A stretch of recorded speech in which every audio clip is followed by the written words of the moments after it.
do this on my own. I would say this my whole life. So finally, when I met Jasleni and I realized that she was an artist, I thought, I'm going to ask her, just see if she can take my ideas that are in word form only and do something with it. I looked at her style and I thought, there's no way. Like, we don't have the same kind of style. Well, I don't know if you remember this, but she goes, hold on, we're on Zoom, and she opens a book that she'd been drawing in, a sketchbook. And there were at least 2 or 3 images that I said, oh my God, that's one of my cards already. I don't know how she did it. I don't know why we found each other. It was like it was meant to be. And Jasleni was able to, and this kind of comes later, but if you don't design your own cards, if you don't have the ability to do it, the most important thing for me was finding someone who could reach into my brain, look at what I wrote, do the back end of the back work, which we'll talk about, the research, the history, and make these images from what you write. I mean, it's got to be a collaboration like that. I would recommend making a list of what you're interested in, what you're passionate about, what you're curious about, or in my case, in Michelle's case, I don't think I realized this until right now. We created our decks because in some way we wanted to honor our heritage. Yeah, right. So that, actually, I just got chills as I said that. Sorry, I'm like, so we wanted to honor our heritage, and that felt to me very seamless. Yeah, it seemed like absolutely. For you as well. Healing past, healing the ancestral past, and doing all of that was all part of this for me. Yeah. And for me, it was also about creating a tool, creating a deck that I felt would be so nourishing and supportive and like such a beautiful gift. Like that was also a driving force for me. Yep. So you don't have to do it right now, but maybe as a little homework assignment, you might make a list of different ideas. And then, take your sweet time with it and be extra with it. Like maybe you list 20 things, 50 things, 100 things. And then you come back to it and see which of those ideas really sparks something in you. And if you find that you keep coming back to that idea, chances are like that's the one for you. Yeah. So that's one way to.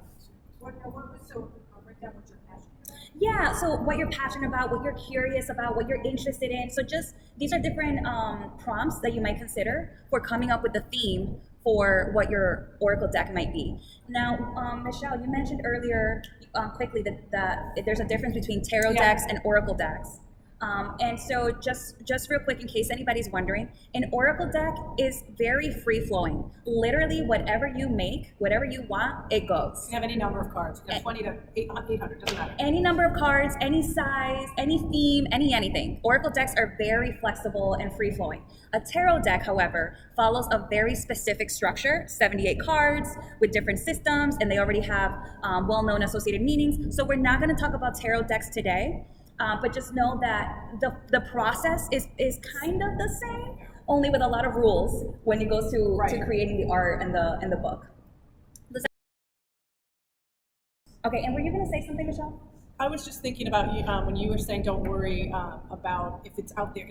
Every art is unique. So it's a point I think that's important to bring up again, because it's something that I researched like, has anyone done this, and no one had.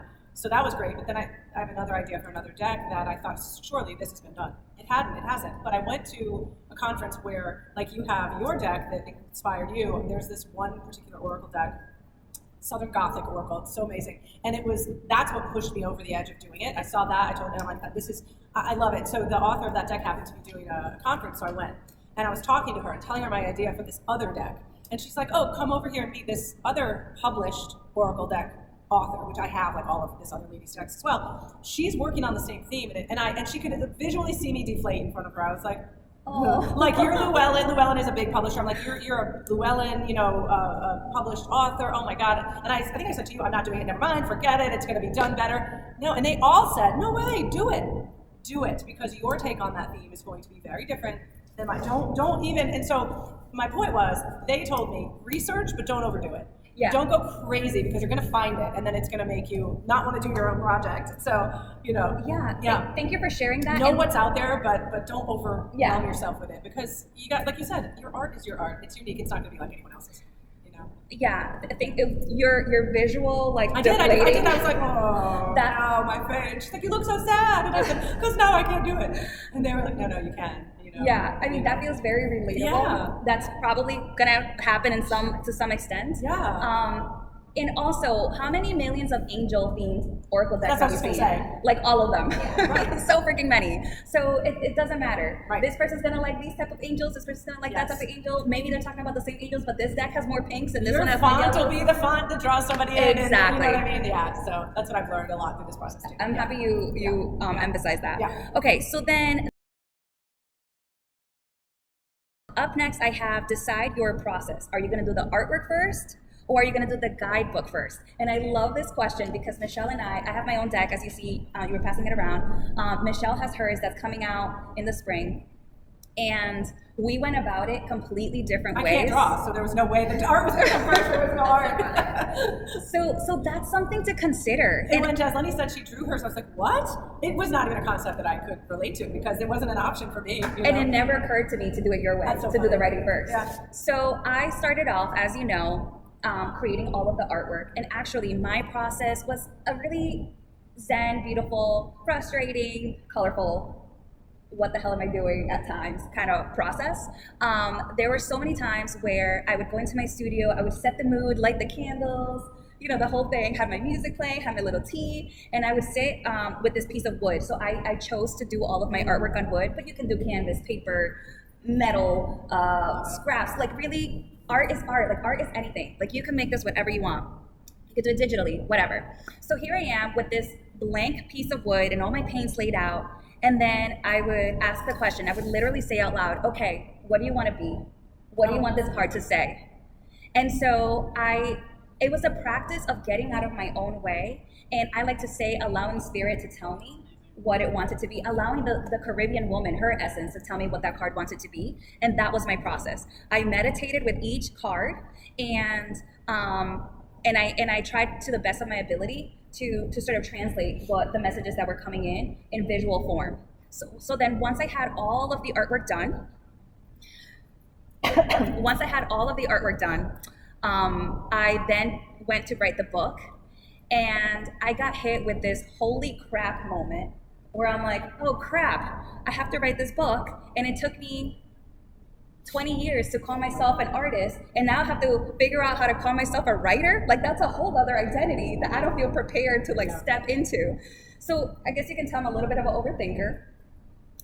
But then I came up with this genius plan of I was going to go to Dominican Republic, where I'm from, and I was going to be on the beach, and I was going to have my laptop, and I was going to be in front of the ocean, soaking up the sun and the ocean waves with a pina colada, the perfect setting for writing this guidebook. I was going to be there for a week. I'm like, I don't need more than a week to write this book. We got this, right? Yep. So that was the plan. Holy macaroni. I got 2 pages written, and they were not even good. They were like some scrappy couple of pages. I completely underestimated how hard it would be to write this freaking book. And I started to panic because at this point in the process, I had deadlines of when I was going to go to print, and I've been marketing this thing, and people have already started pre-ordering it, and I'm like, I've got all the art, but I've got no book to go along with it. And so what the heck do all of these paintings mean? I needed to communicate that. So the writing of the guidebook was a little bit of a panicky thing for me. And then I was talking to one of my mentors who said to me, but are you writing the book or are you channeling the book? And that question, I'm getting goosebumps again just saying that question opened up my whole heart, because that's how I did the artwork. I got out of my way and I let the art flow. So then why not do the same with the writing? Why not just let the writing tell, why not just let, once again, La Caribeña, the Caribbean woman, why not just let her tell me what to write? And so once I got out of my way in that way, the words just flowed. And I actually did manage to write it very quickly. And then I had a bunch of people that I shared it with who gave me feedback, who helped me clean it up a bit. And so once I got out of my way, it was smooth sailing. So that was my process. Yeah. Knowing what I know now, I think I would do the writing first. I think I would come up with the book first, and then based on that, do the artwork. I don't regret my process. I loved my process, but I think that would have been easier. So, yeah. So for you? For me, there was no other option. So for me, it just became, I wished I could make these things into images, but for me, it just flowed that way. I could visualize and I think I explained to her pretty well, because she was able to then turn them into exactly what I saw. It's crazy. But I could visualize what I wanted the cards to be. And I once I decided on the cards, I didn't really change, I don't think, at all. I think the cards were the cards. I felt too that they were sort of channeled through to me, that I just knew the certain cards that had to be there. And there might have been one or two that I thought, oh, this doesn't work, we're gonna put that away and, come up with another one. But I did the same thing. I went to Salem, I spent weekends there, holed up, and my favorite place is walking around where my ancestors were. I know that place like the back of my hand. Creative getaways. Yeah, and I would think like it's gonna ooze into. I went in the fall, which is my favorite time. And but I would sit there looking at my computer screen like nothing's like, I'm frustrated. This sucks. I don't even know how to talk about it. Like the witch, like this card, I'll show you guys. This is one of Jasleni's beautiful. You can see it, the witch bottle. And a witch bottle is a very protective talisman type of thing where, you can pass it around, where you fill it with certain things that are either sharp or, that are protective. And so I had this very specific thing. I know the history. And so my deck, my cards, in the book, it explains a little bit about like the folkloric history of them, the colonial American, what my ancestors would have used them as, but then how it sort of morphed into what they are today. So I was thinking, it seemed to me so easy, like just write it. And I was so blocked so many times, but I was able to somehow finish it. I don't know. I would still, and I will say this too, I will still be rewriting if Jasleni hadn't given me deadlines. And that's the other thing, second guessing myself, continuing to improve it, change it, Can I jump? Yes, I want to piggyback on what you just said before I lose it. Yeah. That is going to happen. The creative process, I don't care if you're writing a book, if you're working on a series of paintings, if you're, like whatever the creative process, the thing you're creating, part of the challenge is knowing when to stop. Right. And if let alone, you will rework it and rework it. And there is such a thing as overworking something, overpainting it, overwriting it. So it's a beautiful thing when you're able to step away from the work, take long breaks, not look at it, share it with other people, get feedback to kind of get out of your own way. So that's just like a little pro tip. So those genius ideas that come along, if they don't make it into that project that you're working on, save them for something else. Maybe you can plug them into something else. I have several artworks that did not make it into the deck because when I put it all together, I just felt that they didn't quite fit what the overall message was. That's okay. They might make it into a different project, or they just might be artwork for something else. So those. So let's talk about creating the artwork. Obviously, as an artist, I have a bit of an advantage because I didn't have to really think about it, hire anybody, or like even question it. I knew exactly what I wanted to do, and I just did it. And that can feel overwhelming, but remember that art can be anything. It doesn't have to be overwhelming. You don't have to do a bunch of intricate, kind of realistic paintings on wood. You can do whatever. If you want to grab construction paper and cut out shapes, if you want to collage with candy wrappers, if you want to collage with magazine bits, if you want to close your eyes and doodle on a piece of paper and see what happens and then fill it in later with color, if you want to cut up old pictures of family members, if you want to cut up old vacation photos, if you want to go grab a bunch of stickers, and like the artwork can be whatever you want it to be. And I want to welcome and encourage that this could look like anything. And actually, the wackier you go with it, the more unique it's probably going to be, and the more likely that somebody hasn't already done. I don't think I've ever seen a deck with candy wrapper bits collaged together. I don't think I've seen anything like that. And I have like a good 40, 50 decks. So the artwork can really be whatever you want it to be. I will say a few precautions that if you're going to use artwork, let me back it up. If you're going to use elements or pieces that belong to somebody else, you want to be careful with that. So if you're going to use photos from a magazine and you're going to collage it, make sure that you're altering the artwork enough where by the time you're done with it, it's vastly different from the original, so that you're not infringing on the copyright of the photographers who took those images and the magazines who published them. So maybe, for example, instead of ripping out that magazine page and pasting it on and like, okay, that's gonna be my artwork, like maybe you cut out one eye from that person in that one magazine, and then you grab from like a People magazine, and then you grab like a flower from a National Geographic magazine, and you cover like really piece it together in such a way where by the time you're done, it is your unique art, and you're not ripping off somebody else's art. And two, if you did want to go down the route of having a professional publishing house, you'll pick it up and print it and do it. They make you. This is one thing I know. They will make you sign something that says this is not AI, this is not stolen. You have it's very specifically. They won't touch it if it isn't original art. which is also why I didn't want to try to do it myself. Because I would have gone over, if I did collage, who knows if I would have infringed on it. Because someday I would, I'm publishing this myself, and someday I want someone to maybe pick it up and do it. So, So when your deck is printed, yeah. will there be reference to the artwork?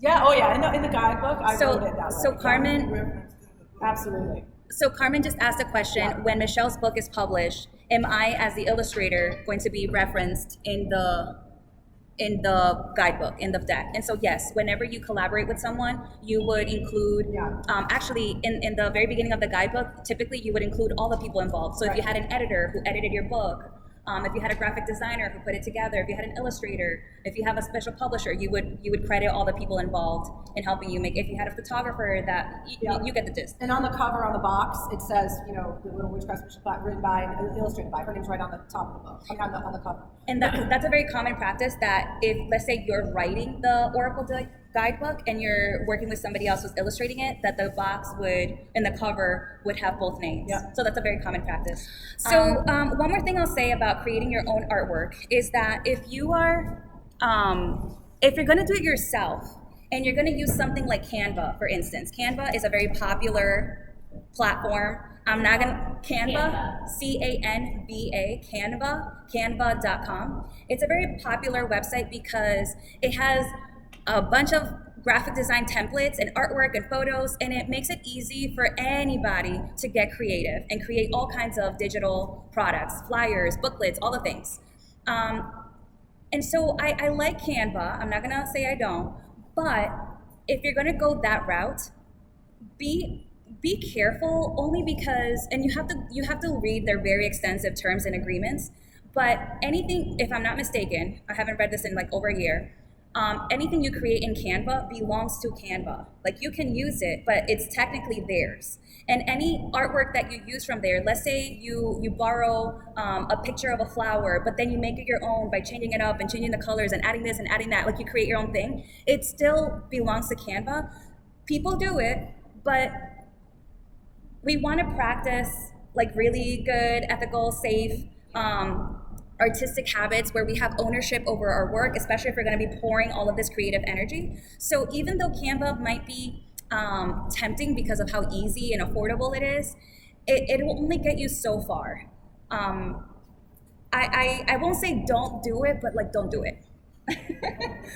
do it at your own risk. Do it at with ChatGPT. A lot of people use ChatGPT to make their artwork, and although you did the prompt, ChatGPT is who actually made it, and if you do not have permission, that is something that is an infringement. And as a photographer, I'm just putting that out there. Because I know a lot of people. Thank you. So let me repeat that out loud, Tashira, for everybody here. Tashira was saying that if you use ChatGPT, which is a platform that, an AI website that creates things for you, for those of you that are not familiar, ChatGPT is very helpful, but you don't have ownership over this stuff. And I use ChatGPT for writing, and it's a nice, quick, easy way to pump out a bunch of content, but it's not special, it's not unique, it's not original, it's not my voice. Right. And when I use it very sparingly. And I think that so many people have very quickly become super reliant on ChatGPT and on all these AI resources.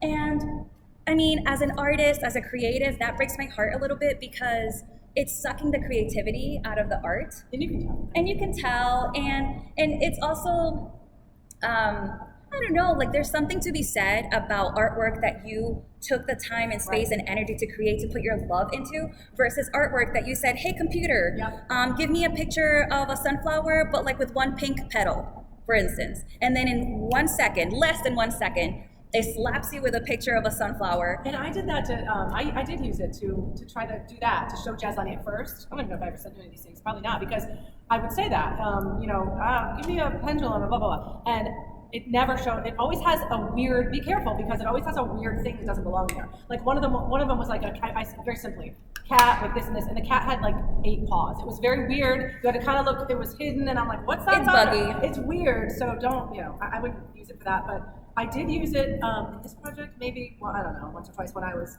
my eyes were glazing over, and I'm like, this one paragraph sounds like crap. I want to check for errors, just grammatical. And I put that in. I said, review this like 3 sentences for grammar first, because I was so tired. And it actually was helpful, because it showed me where I missed an error. So, but not for creating content. It's just not, I don't know, like you said, I'm a writer, and I take pride in that, and I don't want to, I've read books at Five Below, wherever, that have been ChatGPT, generated. And you can tell, I think.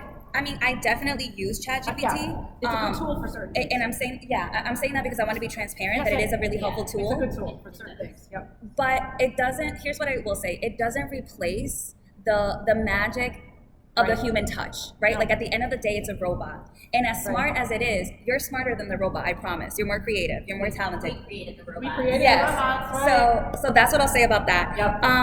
Yep. Any questions about creating the artwork?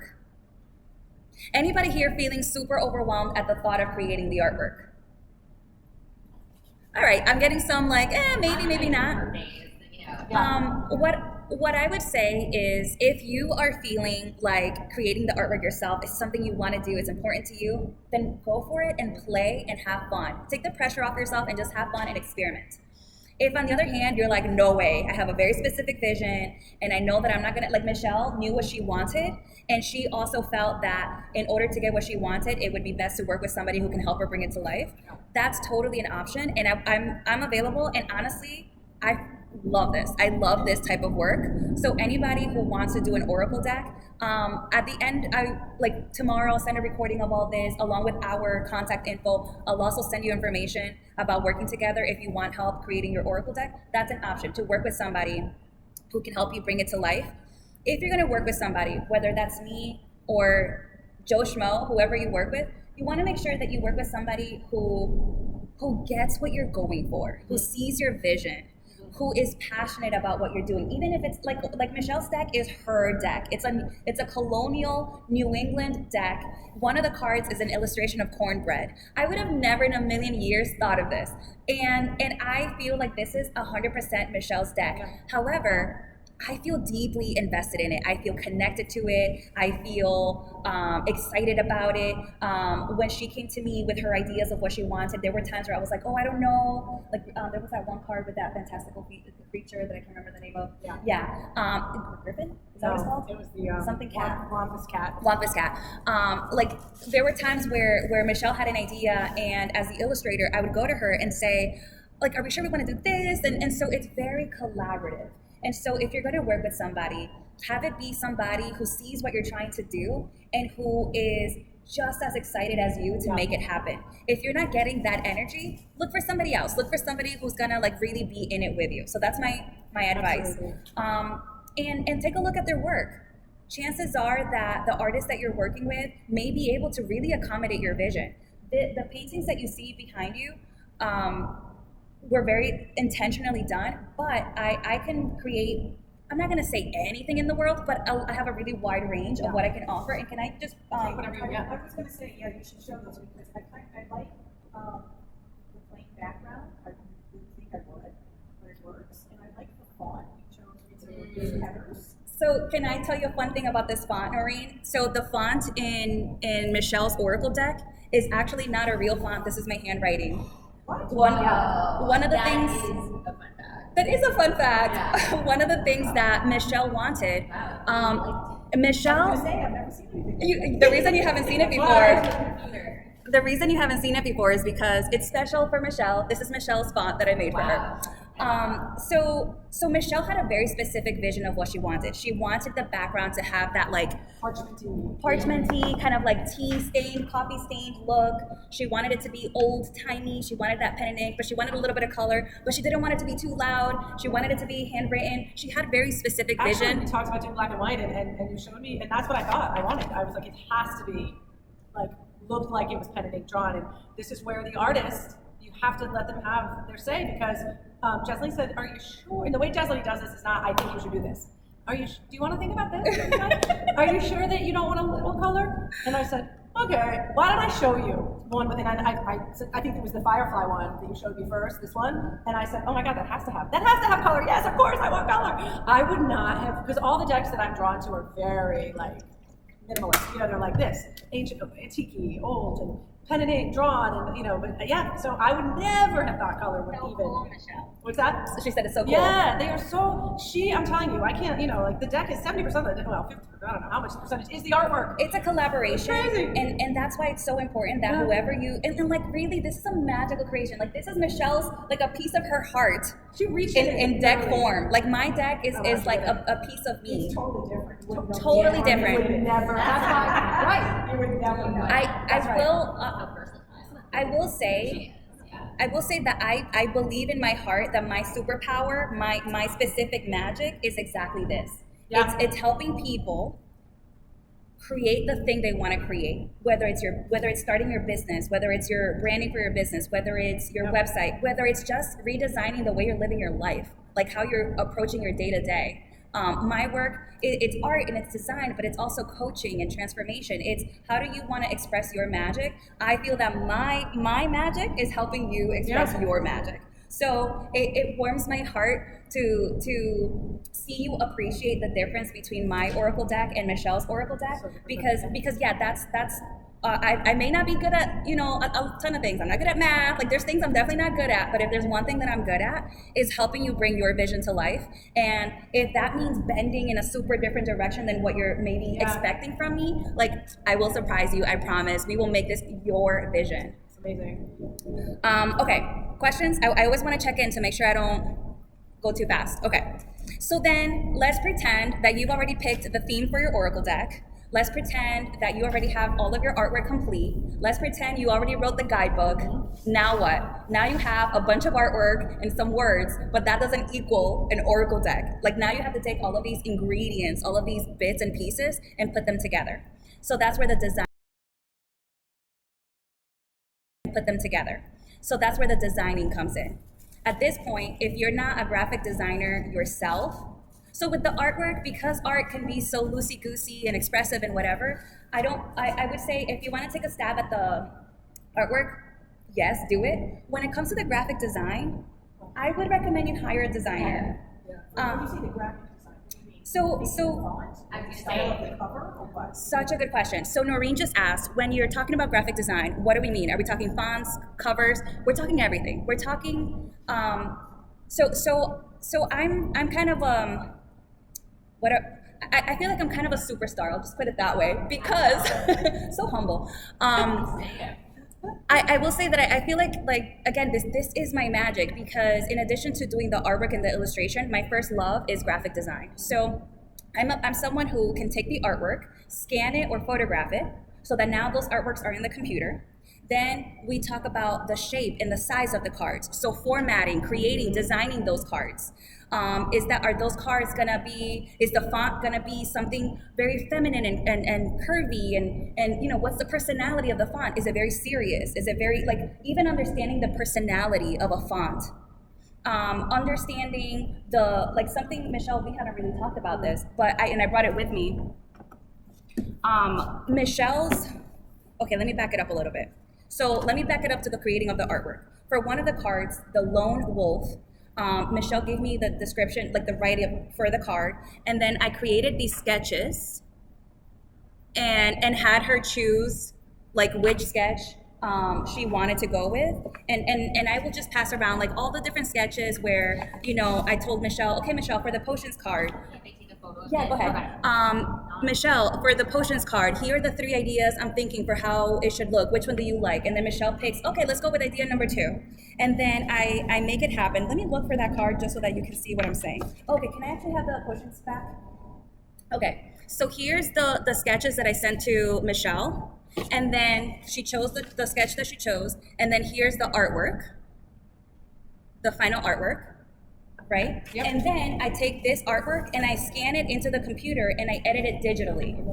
And then, does that make sense? So you have I was gonna say the act of taking a piece of physical artwork and getting it into a computer in such a way that you can like reprint it and put it in the image on top of things. It's one thing to make a collage, but how do you get this image of a wooden thing onto the computer, print it onto a card? That's like the graphic design, is my understanding. So I'll just repeat what you said so that in case the audio, what she was saying is that like it is a process to take a piece of art, that's on a piece of canvas, on a piece of paper, on whatever surface, and then get that onto the computer in a way that looks beautiful, that's crisp, that's nice.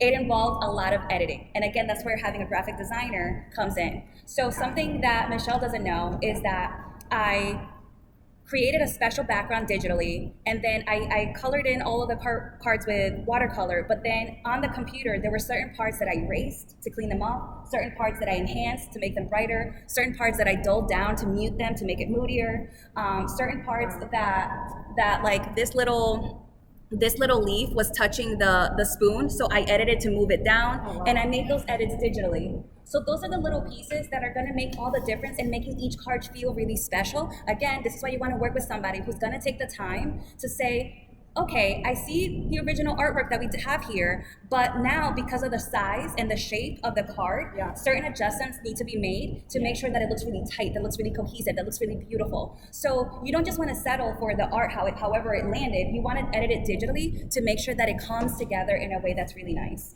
And that's where the graphic designer is going to support you. The graphic designer is going to edit your artwork, make tiny tweaks, and those tiny details make such a big impact. Right. You want somebody meticulous. You want somebody who's gonna like pay attention to these things. Once you have all of the cards designed, then you want to design the box. Can I have the box for my deck? Thank you. I'm sharing the box for my deck because actually Michelle chose to go with the same type of box where it opens up like this, and it has this like really fun snap to it. I love that sound. I love the snap of the box. So the graphic is actually really cool because the one thing that I can say is a lot of my decks, I plan on taking them out of the box and just throwing the box out because they're hard to open. And like I'm sitting there like trying to get it apart. And so that's genius. Yeah, thank you, Tashira. So Tashira just said that she appreciates the shape and the way that this card opens because a lot of her decks are hard to open, and that she usually just tosses out the box and keeps the card like in probably like a little pouch or something. Yeah. So your graphic designer is going to format all of your cards to be the correct size, set them up in such a way where the printer can very easily print them and make the production process easy. Your graphic designer is going to pay attention to the balance of the colors and the contrast. They're going to make sure that no words are cut off or too close to the edge. Your designer is going to make sure that everything is legible. They're gonna make sure that everything looks clean, that the spacing between the letters works, that if you have something in the background, if the background is not too light or too dark and now your words get lost. Your designer is gonna think about all of these things, and really good design is not noticeable. Really good design just works. Really good design means that you open up this box and you're not thinking about the box. You're thinking about the whole experience. You're not even thinking about the experience. You're just enjoying yourself. Really good design is effortless. Bad design is noticeable. Bad design makes you go, oh, a pet peeve of mine, because I'm, again, a design snob, is going to a restaurant and looking at an ugly menu. I'm always like, oh, let me get over this menu first. I like roll my eyes so hard every time I go to a restaurant and I see a fugly menu, which happens all the time. And it's to the point where like the people around me, my husband, like my sisters, like the people around me are like, oh, you're thinking about this menu, aren't you? I'm like, yeah, let me get over this font before I can see what it says. So those are the details. And if you work with someone like me, for instance, you kind of have like a one-stop shop, right? I'm gonna help you with the illustration, the graphic design, and the production. Or if you hire, let's say, Noreen to do your art, then maybe you go to Carmen to do your graphic design, and then you go to this other person to help you with these other bits. So that's an option as well. Maybe you work with a team of people, or maybe you work with one person from beginning to end to help you make it all happen. And either way is perfectly fine. It just depends what's easier for you, what feels more exciting to you, what works for you. Maybe you want to work with an artist who has a very specific style that is something that I cannot do for you, and so you go to them for the art, and maybe you come to me for the graphic design piece. So that's an option. Any questions about graphic design? Okay, I feel like I'm giving you a lot of information, but I'm hoping that at the end of this, you'll feel super inspired and you'll go home and you'll make your list of all your ideas of what kind of deck you can create. And then I'm hoping you'll come back to us and ask us questions and then say, yes, let's do it. Like that's what I'm thinking. Yeah, let's just create beautiful things. Yeah. Okay, so you have the cards, you have the box, you've put it all together. So now we're at the phase where you have this whole Oracle deck that's been created, but it lives on your computer. It's just a bunch of files on your computer. Now what? Yeah. Now you print it. Now you print it, which means you got to do your research of which printer you want to work with.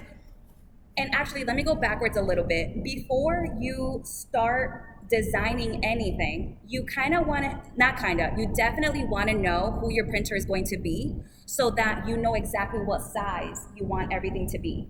It's important for your graphic designer to know what size everything's going to be. Otherwise, you're going to have to switch things around later. And then it means like moving things around. It just makes it easier. And Michelle and I know because we've been through this process together. And that's, if something like that happens where somewhere along the line you have to switch things up for whatever reason, you change to a different printer, or you change your mind, or you just had this genius idea you had to incorporate. If things come up, you roll with it, you make it happen.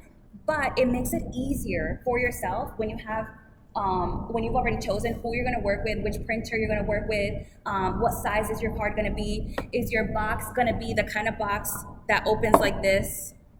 Oh, this is okay. Is your box going to be something that opens like this? Or is it going to be more like mine? Or is the box going to be the kind, is it going to be the kind that opens like this and it's two pieces? All of these details are important for your graphic designer to know so that they can do a really good job putting those pieces together for you.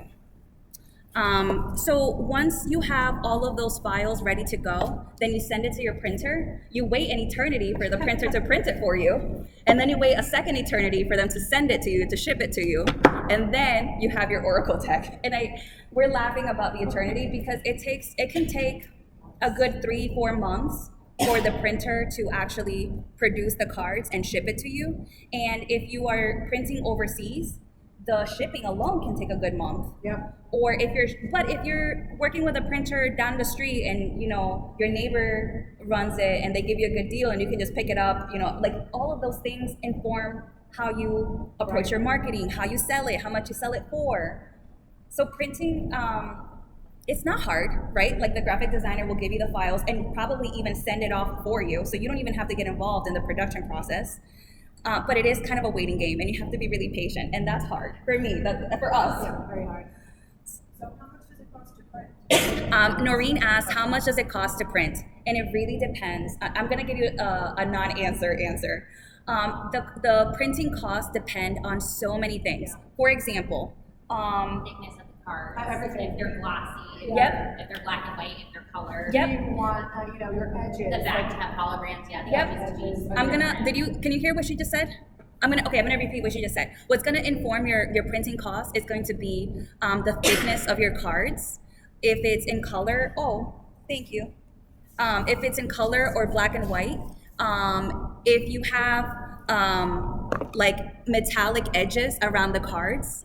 I wanted gold edges, and when I saw the price, I'm like, never mind, because that can add, several dollars per deck. What else is gonna cost? The size of the cards, the type of box you choose. Like I chose a fancy box, so that's gonna drive up the cost.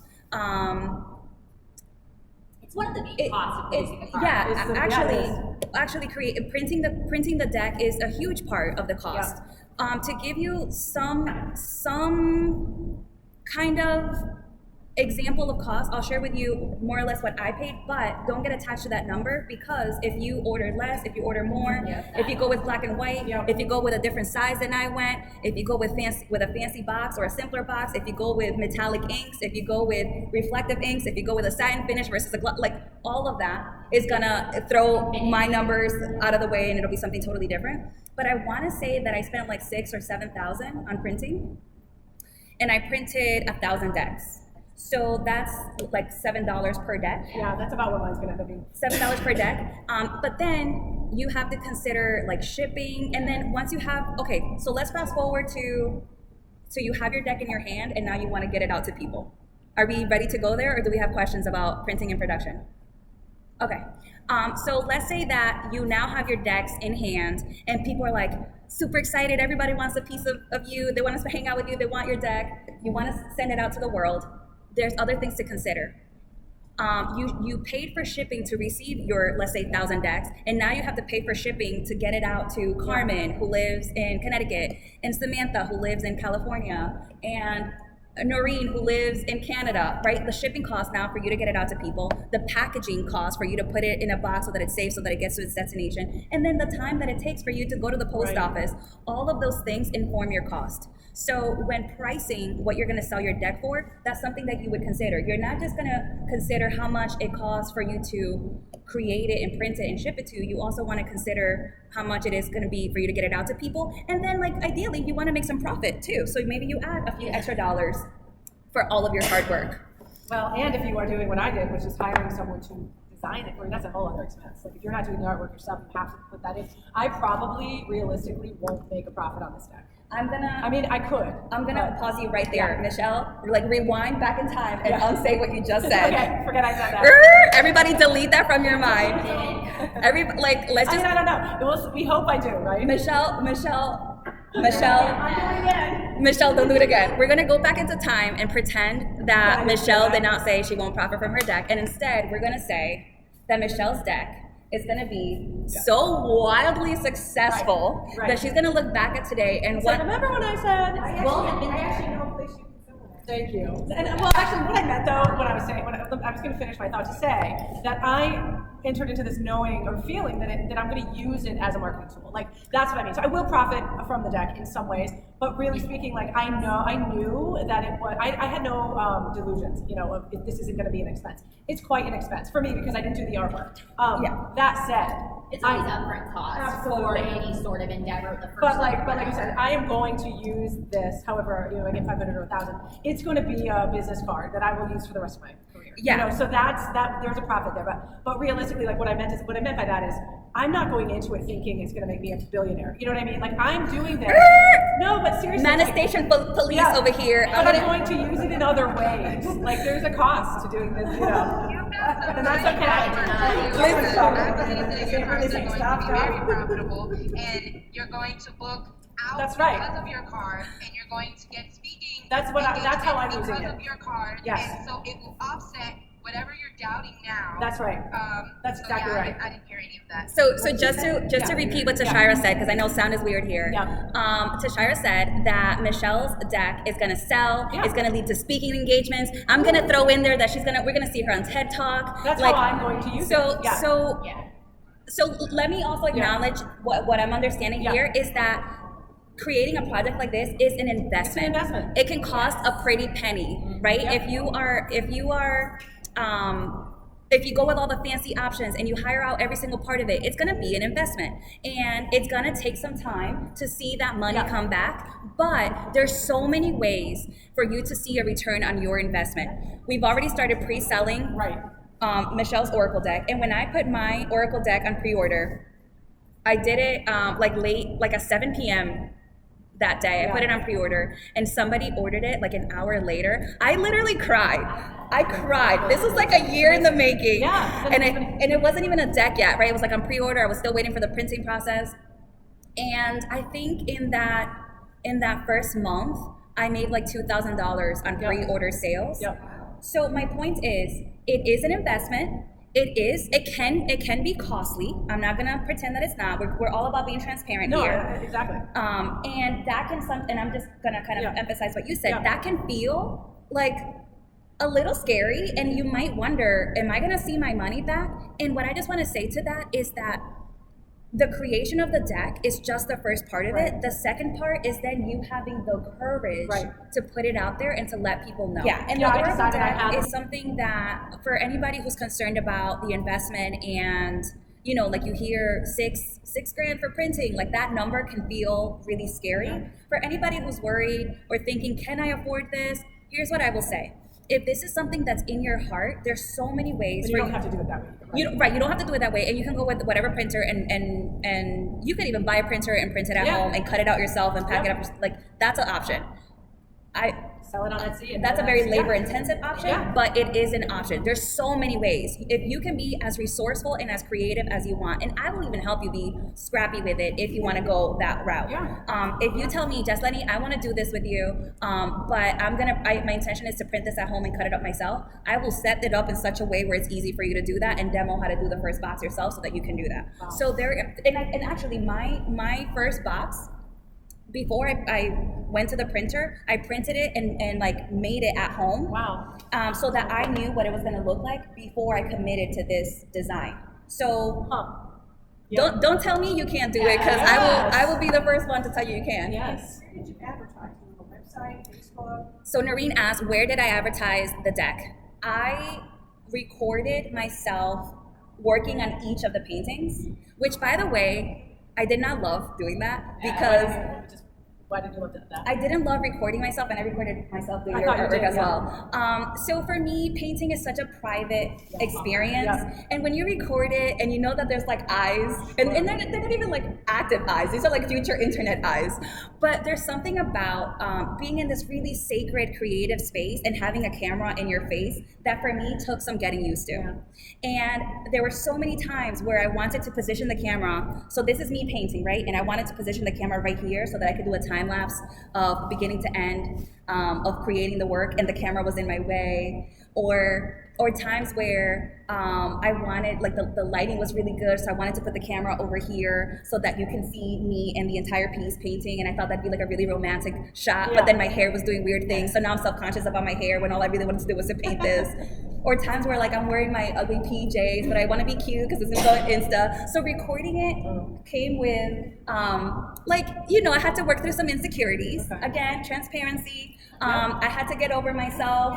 And if you go back into my Instagram at Jasleni, my Insta, if you go back, and I'll email you my Insta handle and Michelle's as well.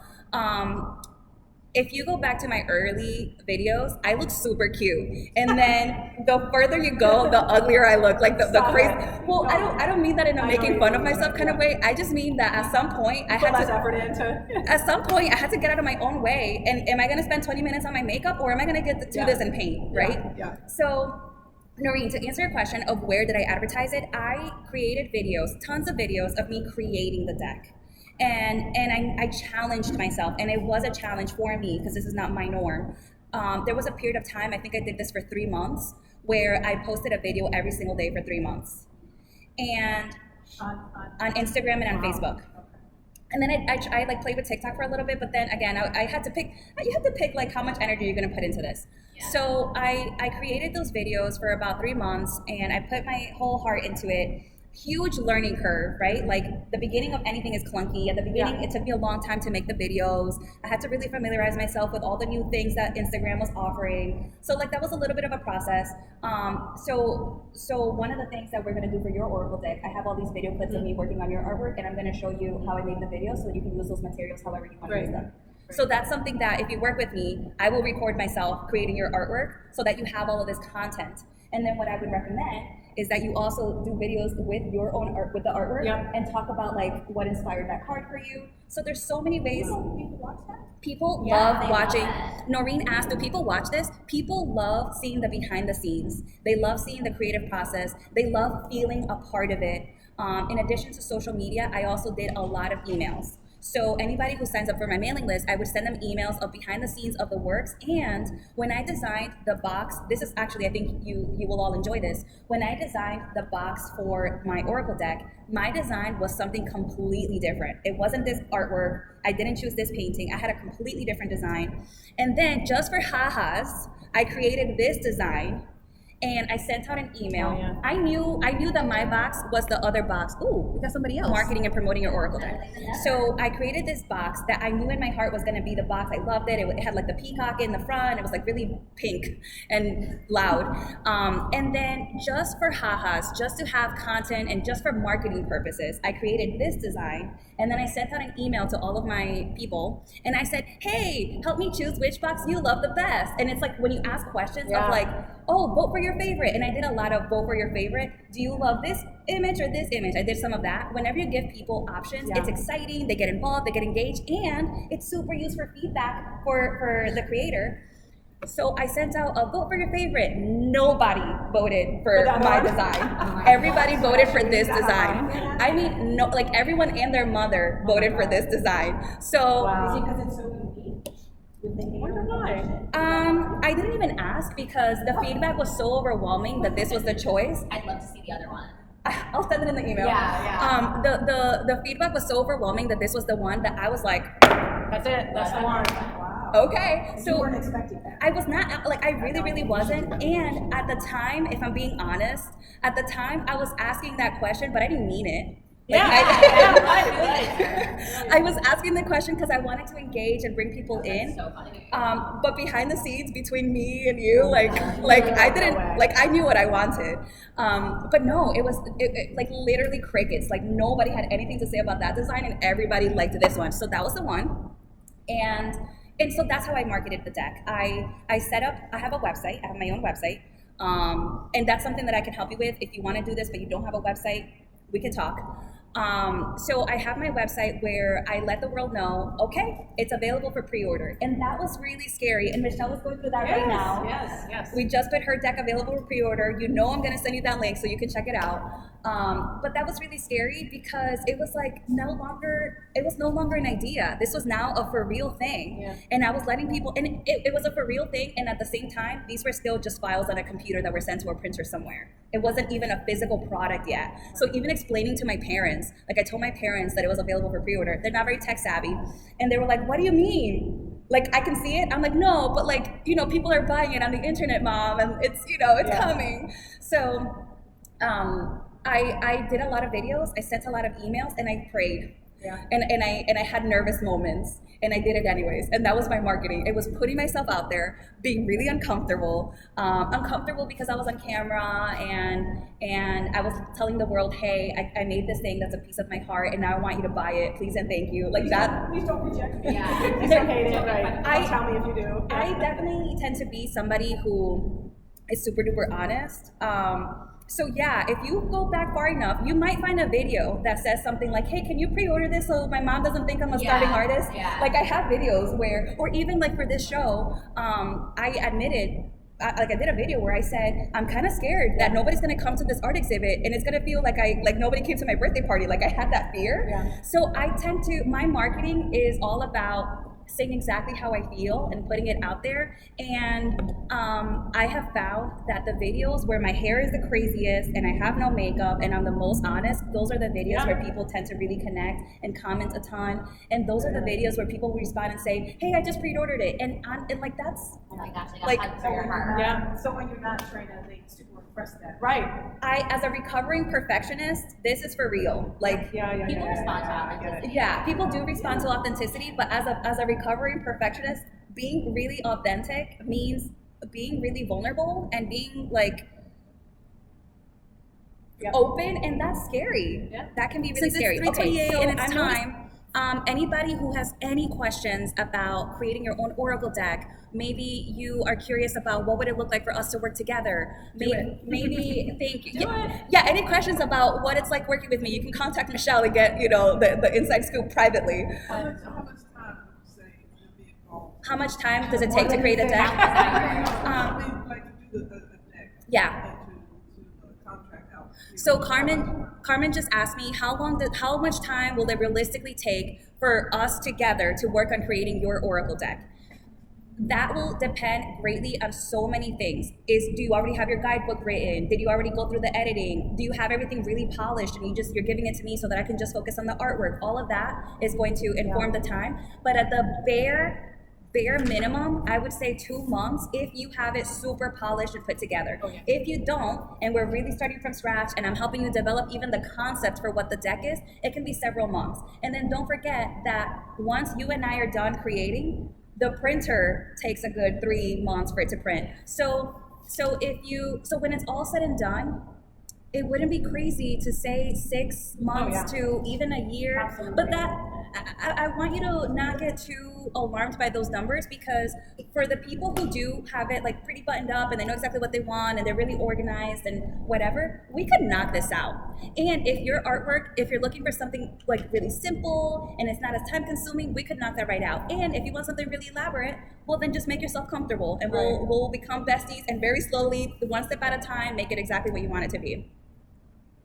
Okay, so any other questions, please email me. You have my email. I will also send you information on how to connect with me if you want to collaborate. And I will send you Michelle's link for where you can pre-order her deck. Look at it. And I'll send you where you can book her for an Oracle reading if you want that. So I'll send you all those details. And of course, anything that we didn't get to, please email that to me, because I'll even make a video about it if you want that to answer, like really get into Yeah, the. there's so much. I mean, and I will just say, not to plug, but really, it's been a pleasure working with you. And yeah, no, I'm gonna cry because she took my ideas out of my head, out of my heart, and made them into something, and had so much patience. I would do this. We are going to do this again. I would do this again. I would do this multiple times. It was such a pleasure. Jasleni is amazing, and really the process was so good. There was not one bad thing. Thank you. And really, honestly, do it if you have the time. If you really have the ability to do it, and you can't create your own art, and she does it all. So thank you. Yeah. So that's it. I feel like we've packed so much. So much. Please take your time to, Michelle, I know you got to run, Thank you. so do your Thank thing. you, everybody. Please take your time to like really think about what it is that you want, and then reach out to me. Thank you And so much. This was wonderful. yeah, thank you. Okay, I'm gonna end the Zoom here, but I will definitely